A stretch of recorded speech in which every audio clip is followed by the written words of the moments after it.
In the vast corridors of the Galactic Council chambers, Ambassador Zrellik of the Ardani Collective froze mid-sentence as the emergency holographic display ignited the air before them. The gathered representatives of 300 species fell silent as the distress signal played. The encryption markers identifying it as Moraki, one of the oldest and most advanced civilizations. The message came in fragments. Unknown vessels, unprecedented tactical patterns, request immediate. Before dissolving into static, Chancellor Vexnar of the Council rose slowly, 6 iridescent wings spreading in the formal gesture of grave concern. The Moraki, in 15,000 years of recorded galactic history, had never once requested assistance. Their quantum-shielded dreadnoughts were considered invincible.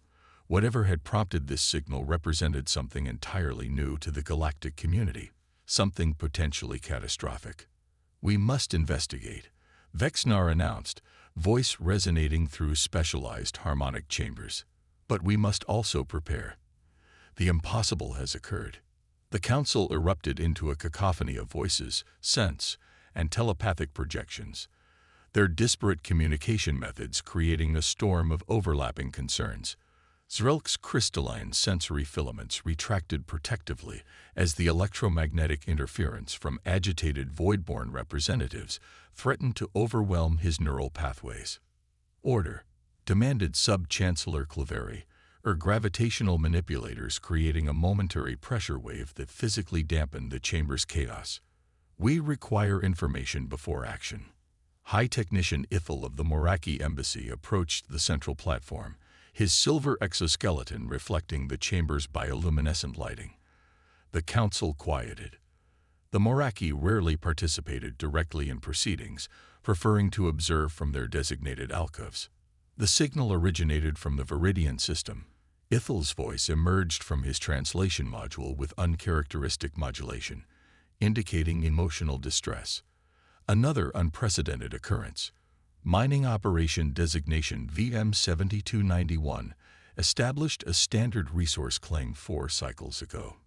Communication protocols were maintained until exactly 26.3 standard time units before the distress signal. The last routine transmission indicated detection of anomalous energy signatures near the system boundary. Ambassador Dralexa of the Quorum of 20 adjusted her atmospheric field, releasing a plume of thoughtful blue vapor. The Viridian system borders unexplored space. Could this be a first contact situation gone catastrophically wrong? Unlikely, countered Ithil. The border regions have been sensor-swept regularly for the past 3 millennia. No civilization capable of interstellar travel exists within 30 light-years of Viridian. The ancient representative of the luminous Concordat, whose name had too many dimensions to translate properly, illuminated in patterns indicating deep concern. The Eternal Dominion was assigned to VM-7291. Fleet Commander Zorvax herself oversaw the operation. If something has overcome a transcendent class vessel and its commander, the implication hung in the air, unspoken but understood by all present. Fleet Commander Zorvax had survived the Chronal Discordance and led the defense against the Hive intelligence incursion. Her tactical brilliance was legendary even among races that measured existence in millennia rather than decades. "I move that we dispatch an investigation fleet immediately," Zrellik finally spoke, his voice steady despite his inner distress. "The 5th Expeditionary Force is positioned near the Cygnus Gateway. They could reach Viridian within 3 standard cycles." Chancellor Vexnar's wings shifted in the pattern of solemn approval. "The motion carries without objection. High Technician Ithil, prepare all available data on the Viridian operation for transmission to the Expeditionary Force. This council stands adjourned until the investigation yields results." As the representatives filed from the chamber, Zrellik noticed something troubling. For the first time in his 3-century diplomatic career, representatives from rival factions were clustered together, traditional enmities temporarily forgotten. The Void Horde incident had caused alarm, but this was different. This was fear. Something had overcome the Moraki, and the implicit question reverberated through the diplomatic channels. If the invincible could fall, What hope remained for the rest of them? The investigation fleet arrived at the coordinates 3 cycles later, the mineral-rich Viridian system, previously designated for Moraki excavation. The 5th Expeditionary Force emerged from fold space in perfect formation, 47 vessels arranged in the defensive spiral configuration. Commodore Lurzeth stood on the command deck of the science vessel Inquiring Mind, her scaled appendages tapping rhythmically against the sensory console as the initial scans materialized in the ship's consciousness matrix. What greeted them defied explanation. The Moraki flagship Eternal Dominion drifted in precisely calculated fragments, as though it had been dissected rather than destroyed. The perfect geometric arrangement of the pieces suggested not random destruction but deliberate deconstruction, analytical rather than violent. Scan results indicated the ship's quantum intelligence core had been surgically removed, and the legendary probability drives that powered all Moraki vessels were simply missing. Impossible, whispered Science Director Peligsen, his eye stalks quivering. The probability drives are phase-locked to the Moraki consciousness stream. They cannot be extracted by conventional means. More puzzling were the crude vessels detected near the system's edge, ships constructed of simple alloys and powered by what scans identified as primitive fission and chemical propulsion. The vessels bore no recognizable markings from any Council civilization, their hulls pitted with micro-meteor impacts suggesting frequent interstellar travel despite their rudimentary construction. Intercept their communications, ordered Lurzeth. The ship's intelligence matrix complied, filtering the electromagnetic spectrum until it located active transmission bands. What emerged through the speakers was unlike any language in the galactic lexicon. A cacophony of emotional vocalizations punctuated by harmonic patterns that suggested complex but unfamiliar linguistic structures. Source origin, Lurzeth demanded. The display shifted, highlighting a previously unremarkable system containing a single blue-green world designated only by its catalog number. SO03. According to our Evolutionary Development Index, reported Peligsen, the indigenous life forms of SO03 should be pre-industrial at best. There is nothing in our records to suggest they possessed even orbital capability, let alone fold space technology. Yet the evidence was undeniable. The vessel's engine signatures matched material traces found among the Moraki wreckage. Whatever civilization called SO03 home had somehow crossed the vast distances between stars and encountered the Moraki mining operation. Access the Moraki survey archives, Lurzeth instructed. What exactly did they record about SO03? The data streams coalesced into a 3-dimensional projection. Sol 3, or Earth as its inhabitants apparently called it, had been catalogued during the 3rd expansion nearly 800 cycles ago. The preliminary scan had identified it as hosting pre-technological organic life forms with rudimentary social structures. The standard protocol for such worlds was simple: mark for future observation and move on. No civilization evolved from stone tools to star travel in 800 cycles. It was biologically and technologically impossible. We're receiving a direct transmission, announced communication specialist Vintar, surprise evident in his resonant voice. From the unknown vessels. They're transmitting in standard galactic protocol. The command deck fell silent. SGP was the basic communication framework taught to newly spacefaring species upon first contact. No one taught it to pre-contact civilizations. Put it through, ordered Lurzeth. The holographic projector activated, resolving into the image of a bipedal creature with minimal protective covering and only 2 visual organs. It appeared fragile, with no apparent natural defenses. Greetings, Galactic Council representatives. The creature spoke in accented but comprehensible galactic standard. I am Captain Elena Rodriguez of the United Earth Exploration Vessel Curiosity. We regret the unfortunate incident with the Moraki vessel. We mistook their automated mining protocols for hostile action.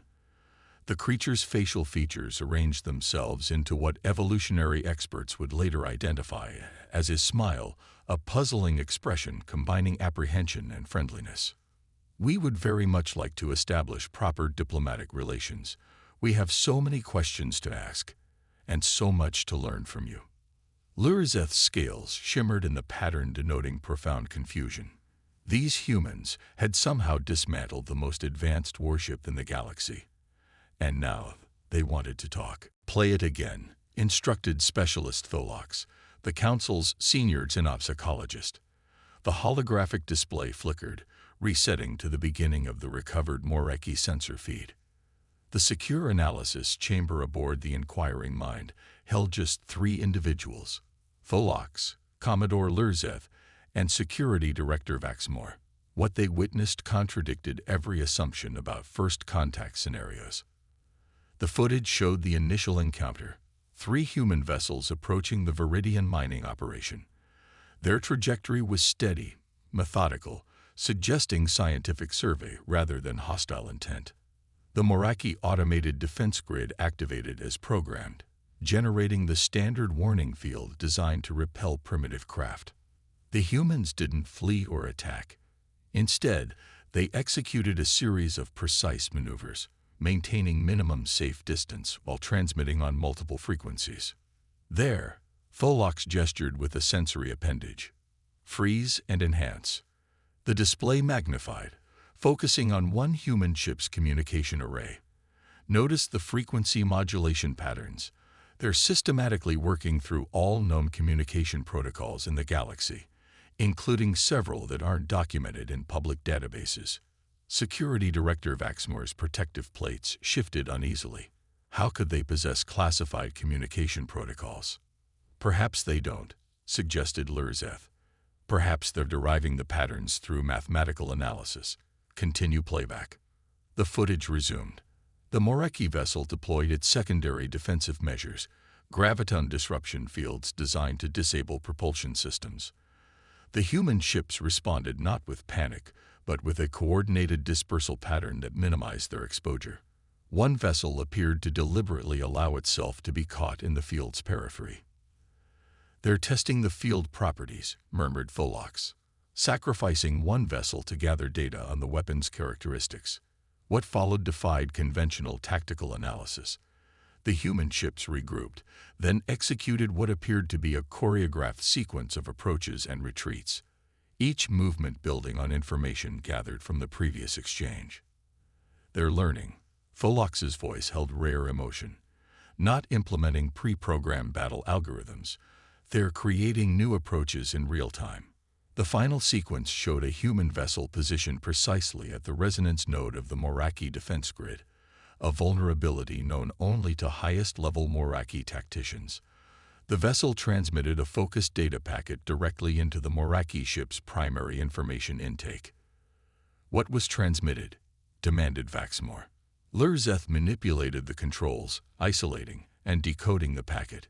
"It appears to be a game. A strategic simulation involving positional advantage and capture." Tholox leaned forward. "The humans call it chess." The final transmission contains a specific game state with a message: "Checkmate in 3 moves." The recording showed the Moreki ship's integrated consciousness network experiencing cascade failure as the conceptual framework, entirely alien to its processing architecture, propagated through its systems. The Moreki, evolutionarily dependent on their technological superiority, had no defense against an adversary that turned their own system's complexity against them. "The humans didn't attack with weapons," Tholox explained. "They introduced a cognitive pattern the Moreki system couldn't resolve, a paradox that froze their defense protocols while the concept attempted to integrate." Vaximore's secondary eyes dilated in alarm. "You mean they defeated the Moreki with a thought?" "Not just any thought," Tholox clarified. "A game where victory comes through anticipating future states and forcing your opponent into a position with no viable options." The concept itself was incompatible with Moreki strategic consciousness, which relies on probability calculation rather than pattern recognition. Lurzeth stared at the frozen image of the human vessel, tiny, fragile, composed of materials considered obsolete by Council standards. "Director Vaxamore," she said quietly, "update our security protocols. Disconnect all integrated systems and institute manual override procedures for all command functions." "Is that necessary?" Vaxamore questioned. Lurzeth gestured toward the image of the dissected Moraki dreadnought. "The humans defeated the most advanced neural network in the galaxy not through superior firepower, but by understanding how it thought. Then thinking differently. We've encountered something entirely new." Tholox's sensory fronds rippled in the pattern indicating profound insight. "Not new. Ancient. The humans are using cognitive patterns we abandoned millennia ago. Intuitive leaps, creative association, metaphorical thinking. While we've pursued technological integration, they've developed cognitive adaptability." "Is that a threat?" asked Vaxamore. "It's worse," replied Tholox. "It's unpredictable." The Council's emergency session lasted 14 rotations, the longest continuous deliberation in 7 centuries. The Grand Chamber's atmospheric processors strained to accommodate the biological needs of 300 species engaged in sustained debate. "Immediate quarantine is our only rational option," insisted High Strategist Morvex of the Hegemony, her armored exoskeleton clicking emphatically. "The humans have demonstrated ability to bypass our most sophisticated defenses through means we cannot predict." Ambassador Trelkan of the Luminous Concordat emitted a soft pulse of disagreement frequencies. "Isolation creates enemies. The humans initiated proper diplomatic contact after the Moraki incident. This suggests they value communication over conflict. Or they're employing strategic deception," countered Morvex. "A primitive species doesn't leap from planetary confinement to defeating transcendent-class warships without something we've overlooked." The factions had coalesced around 3 approaches: immediate quarantine, preemptive neutralization, or cautious contact. Each position was supported by extensive predictive models, yet none achieved the consensus required for Council action. On the 14th rotation, Elder Zokar of the Whispered Harmony, one of the Council's oldest living members, requested permission to address the gathering. The ancient being's translucent body glowed with internal bioluminescence as it floated to the central podium. "For 12,000 cycles, I have observed our collective evolution." Zokar's voice manifested directly in the minds of all present. "In that time, we have encountered 17 spacefaring civilizations. Each followed predictable developmental patterns, each integrated into our established hierarchies." The Elder's glow intensified. "A species capable of defeating the Moraki through ingenuity rather than force represents either our greatest threat or our greatest opportunity. In either case, understanding must precede action." Elder Zokar's observation silenced the chamber. After brief consultation, Chancellor Vexnar announced the Council's decision. A diplomatic vessel would be dispatched carrying representatives from 7 major Council species. The diplomatic vessel Harmonious Exchange approached Earth orbit with meticulous caution. The ship's design prioritized transparent intentions while maintaining defensive capability. All weapon systems retracted but available if needed. Ambassador Lurzeth, promoted after her handling of the initial investigation, observed the approaching blue planet with her primary sensory cluster. "The humans have deployed only observation platforms around their world. No defensive grid, no weapons arrays. Overconfidence, or genuine peaceful intent?" wondered Protocol Specialist Vixnera. The human response to their approach confounded all expectations. Instead of cautious monitoring or defensive posturing, Earth's orbital stations transmitted a continuous stream of welcome messages, not just in approximated galactic standard, but in mathematical sequences, artistic imagery, and musical compositions clearly designed to demonstrate cultural openness. Most puzzling was the landing site designation, not a remote, secure facility as diplomatic protocol suggested, but a public gathering space in a region humans called Geneva. As the Harmonious Exchange descended through the atmosphere, Its sensors detected thousands of humans assembled below. Security Director Vaxmore's threat assessment algorithms registered critical alarm. "This is unprecedented," he warned. "They've exposed their population to unknown biological and technological hazards. This violates every first contact safety protocol." Yet, when the delegation disembarked, they encountered not a security threat, but a celebration. Human representatives wore specially designed garments incorporating symbolic elements from each council species' cultural aesthetics, a detail that required extensive research of publicly available council transmissions. Young humans presented the visitors with handcrafted gifts, each accompanied by translation chips explaining the item's cultural significance. Ambassador Eliza Chen of the United Earth Coalition stepped forward, her formal attire incorporating subtle resonance crystals that enhanced her voice's clarity for species with non-auditory sensory systems. Honorable representatives of the Galactic Council, she addressed them in carefully practiced galactic standard, her pronunciation precise despite her species' limited vocal range. "We regret the misunderstanding with the Moraki vessel. We mistook their automated resource claim for an invasion protocol." She gestured toward an array of carefully arranged reception areas. "Please join us for a celebration of new friendship. We've prepared environments compatible with each of your biochemistries and sensory preferences. Our scientists have synthesized nutritional options that should appeal to your respective tastes." The delegation members exchanged stunned glances through their various sensory organs. The same species that had dismantled an advanced warship was serving them cuisine tailored to their digestive systems. Protocol Specialist Vixnera's voice synthesizer emitted a sound approximating confusion. How could they possibly know the biochemical preferences of species they've never encountered before? Ambassador Chen smiled. "We analyzed the atmospheric composition of your vessel during descent and extrapolated your biological requirements. We believe understanding others is the foundation of peaceful cooperation." Security Director Vaxmore's threat assessment algorithms crashed, unable to categorize this approach within existing parameters. As diplomatic channels formalized, the Council established Research Directive 7219, Understanding Human Adaptive Capacity. The findings generated more questions than answers. "Their physiological parameters are unremarkable," reported xenobiologist Zinthar to the Special Committee on Human Affairs.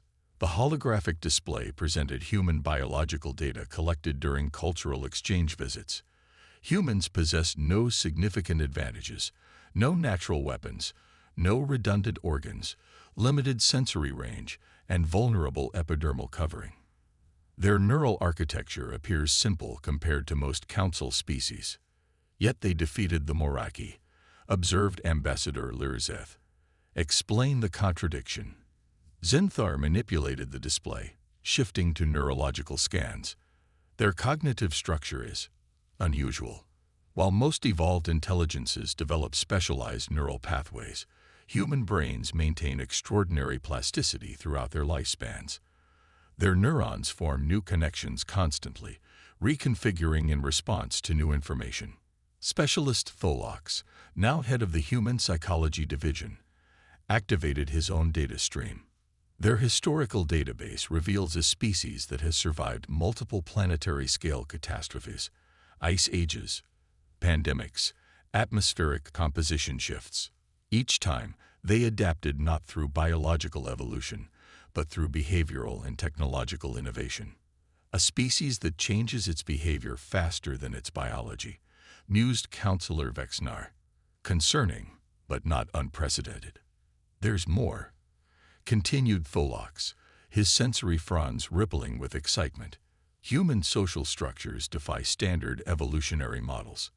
They form intense bonds not just within familial units, but across their entire species, and even with non-sentient organisms. They attribute personalities to inanimate objects. They create fictional entities with which they form emotional attachments." Security Director Vaxmore's protective plates shifted in the pattern indicating alarm. "You're describing a species-wide cognitive dysfunction, or a profound evolutionary advantage," countered Tholox.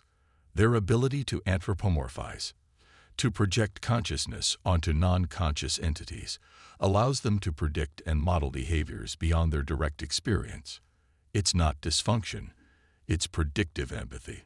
When the first human cultural delegation toured the Central Archives on Nexus Prime, the unexpected occurred again.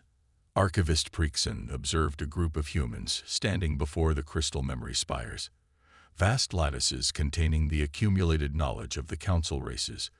To the archivist's astonishment, several humans exhibited moisture leaking from their visual organs. "Is your environmental protection failing?" Preekson inquired through their translator. "Your ocular fluids appear to be escaping." The human-designated Dr. Maya Patel smiled, wiping her eyes. "No, these are tears of appreciation. The beauty of your archives moved us emotionally. The way the light plays through the knowledge crystals, it's like seeing the collective wisdom of the galaxy made visible." Preekson's sensory cluster pulsed in confusion. The archives were designed for efficient data storage, not aesthetic appreciation.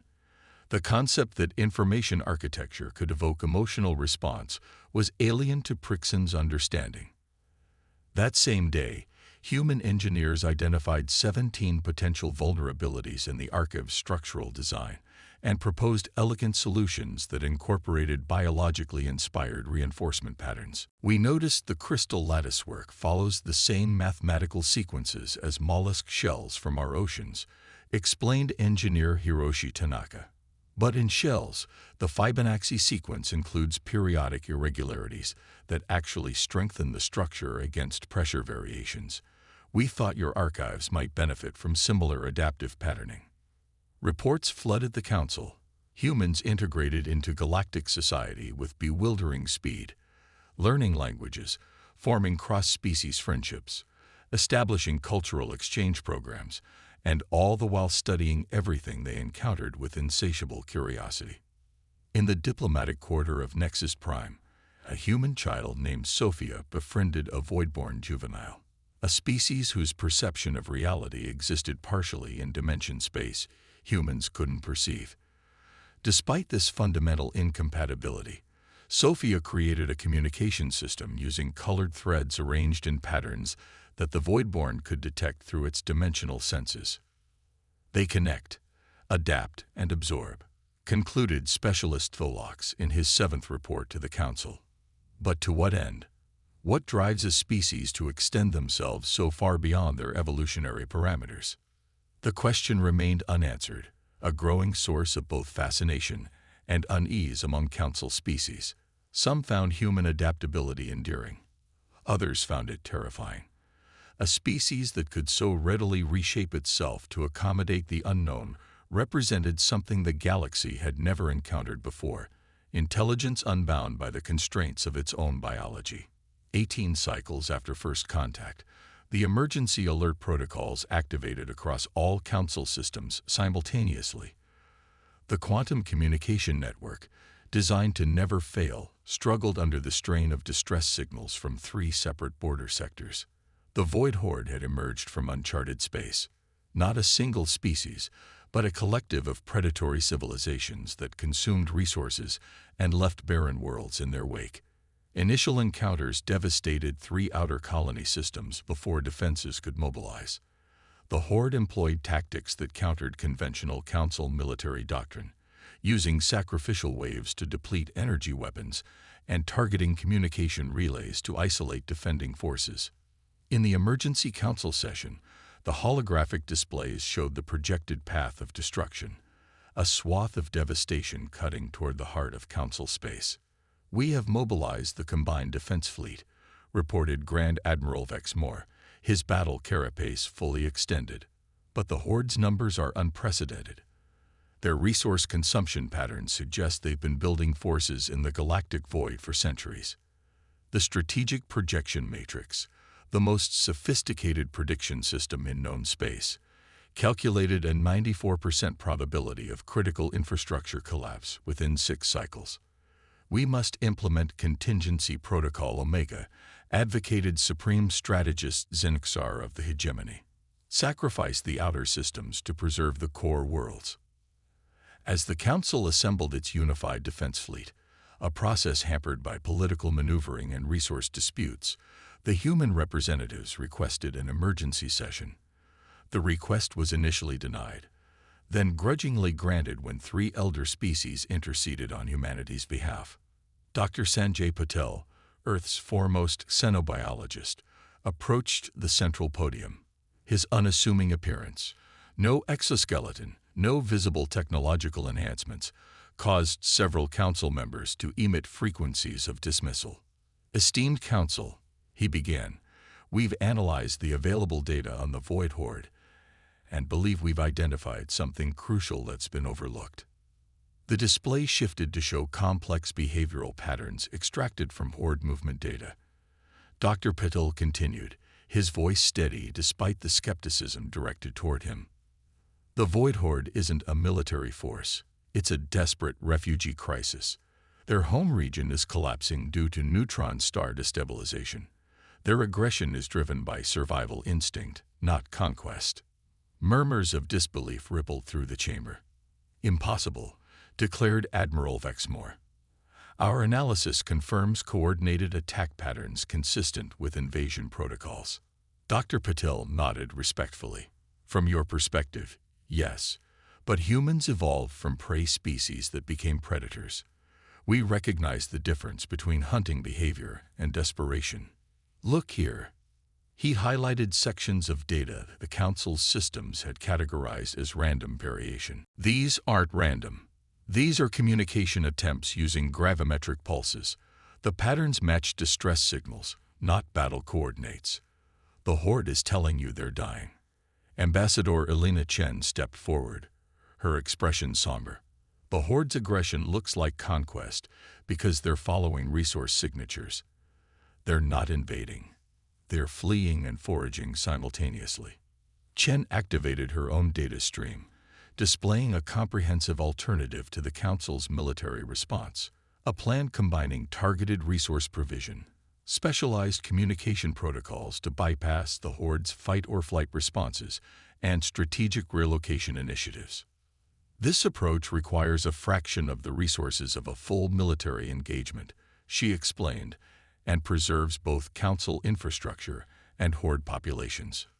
Chancellor Vexnar's wing membranes flickered skeptically. "Your theory is untested. The risk is unacceptable." "With respect," countered Chen, "continuing your current strategy carries a 94% failure probability by your own calculations. Our approach offers an alternative with significantly higher success potential." "And how would you implement this?" "Diplomatic solution. Against a force that has already destroyed 3 colony systems," demanded Admiral Vexmore. Ambassador Chen's gaze remained steady. "We need your permission to save them, and by extension, save you." The silence that followed was profound, broken only by the soft hum of the chamber's environmental systems. The concept Chen proposed was alien to Council strategic doctrine. The idea that an existential threat could be neutralized not through superior force, but through understanding and addressing its underlying causation. "This is not how the galaxy works," Vexmore finally stated. "Perhaps," replied Chen quietly, "that's precisely why it should." The Council granted authorization with significant restrictions and oversight requirements. What followed transformed galactic crisis management forever. The Earth Expeditionary Humanitarian Corps deployed from jump points throughout contested space, not in battleships but in vessels specifically designed for the crisis. Council observers noted with confusion that human ships lacked the expected weapons arrays and instead carried massive atmospheric processors, agricultural synthesis modules, and communication platforms designed to broadcast across all sensory spectrums simultaneously. "They've misunderstood the nature of the threat," declared Admiral Vexmore, watching the deployment from the Council's Strategic Command Center. "These fragile vessels will be consumed in the first wave." Yet the human ships didn't position themselves in defensive formations. They established contact zones at strategic points along the Horde's projected path, broadcasting mathematical patterns that preliminary analysis suggested the Horde might recognize as non-threatening. "What are they doing?" demanded Counselor Zinixar as the tactical display showed human vessels allowing Horde scouts to approach unchallenged. Ambassador Chen, now serving as human liaison to the Council's Crisis Command, explained, "Communication before confrontation. We're establishing recognition patterns using mathematics, the only truly universal language." When the main Horde contingent descended on the Ardani agricultural world of new germination, the Council's defensive fleet prepared for the system's loss. Instead, they witnessed something unprecedented. The human vessels positioned atmospheric processors in low orbit, deploying specialized microbial packages that enhanced soil fertility and accelerated crop growth tenfold. As Horde landing crafts approached, they encountered not defensive batteries but fields of rapidly maturing crops emitting nutrient signatures calibrated to Horde biochemistry. More astonishing were the human negotiators who walked directly into Horde gatherings, protected only by translation fields and carrying symbolic gifts. Dr. Maya Patel, leading the first contact team, approached the Horde Nexus entity, a colonial intelligence that coordinated resource allocation among Horde units. Tactical imaging showed Dr. Patel presenting the Nexus with a sealed container. When opened, it released a controlled demonstration of terraforming microbes converting barren soil to fertile ground in minutes. A promise made tangible. Ambassador Chen explained to the stunned council, "We're showing them we can transform depleted worlds into habitable ones." The galaxy watched in disbelief as humans systematically transformed the existential threat into a managed transition. The comprehensive plan unfolded with methodical precision. Specialized terraforming technologies were provided to Horde engineering units, sustainable harvesting protocols were established, and designated migration corridors were created to channel Horde movement away from populated systems. Most shocking to Council observers was the consistent human willingness to place themselves at physical risk. When a Horde splinter group attacked a human outpost on Proxima Station, killing 17 humans, the Council expected punitive retaliation. Instead, the humans increased humanitarian shipments to the splinter group and sent a new diplomatic team, led by the widow of the outpost's commander. "This is madness," stated Admiral Vexmore. "They reward aggression with generosity." "We call it radical empathy," explained Dr. Patel, who had returned from Horde territory bearing new communication protocols. "Their attack wasn't aggression, it was panic. Their resource sensors detected our station's power signature declining due to scheduled maintenance. They thought we were dying and fought to claim resources before they were lost." Throughout Council space, reports cataloged ongoing human efforts, construction of specialized habitats in unclaimed systems, development of synthetic nutrients compatible with Horde physiology, and educational exchanges where human children interacted with Horde offspring through specially designed interfaces. 2 Council cycles after implementation, the Strategic Projection Matrix updated its assessment. Horde-related destruction had decreased by 78%. Voluntary compliance with settlement protocols had reached 64%. Most significantly, 3 Horde sub-collectives had formally requested observer status within Council diplomatic structures. "How?" demanded Chancellor Vexnar in a private session with the human delegation. "How did you know this would succeed when our most sophisticated prediction systems calculated certain failure?" Ambassador Chen's response was simple. "We didn't know. We hoped." Throughout human history, understanding has proven more powerful than force. We applied that hope as methodology. The Council's strategic analysts had no protocol for quantifying hope as methodology. This epistemological blind spot, the inability to categorize human intuitive approaches within existing frameworks, generated profound unease among Council species. Something fundamental about human cognition remained outside their understanding, despite all attempts at analysis. The defining moment came 4 cycles after the implementation of the Human Initiative. The largest Horde contingent, a collective that had resisted all diplomatic overtures, converged on Nexus Primus, the ancient space station serving as the hub for 15 major trade routes. Intelligence indicated this particular Horde branch had suffered catastrophic resource depletion and rejected the sustainability protocols established for other collectives. The Council fleet, adhering to established doctrine, mobilized for a defensive engagement. Strategic calculations predicted significant casualties on both sides, with a 62% probability of station loss despite defensive measures. Then, without Council authorization, the human vessels moved into position around Nexus Primus. "Stand down immediately," ordered Admiral Vex Moore through the command channel. "You have not been cleared for intervention." "Respectfully, Admiral, we can't comply," responded Captain Sarah Chen, daughter of Ambassador Elena Chen and commander of the humanitarian flagship Empathy. "Our simulations show a narrow window for nonviolent resolution. We need to act now." What the humans deployed wasn't a weapon but an unprecedented demonstration of cross-species understanding. Using insights gained from Dr. Patel's research, they'd broadcast directly into the Horde's neural networks. Not an attack, but a carefully constructed sensory experience that communicated in the Horde's own biochemical language. Council monitoring systems detected the transmission's contents, detailed information about habitable systems beyond Council space, terraforming techniques adapted to Horde physiology, and a mathematical proof demonstrating how cooperation would ensure their species' survival better than conflict.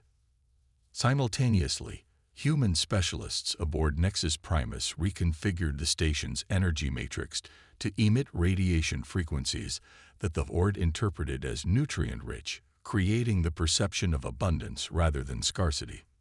"What are you doing?" demanded Chancellor Vexnar, watching the unprecedented intervention unfold.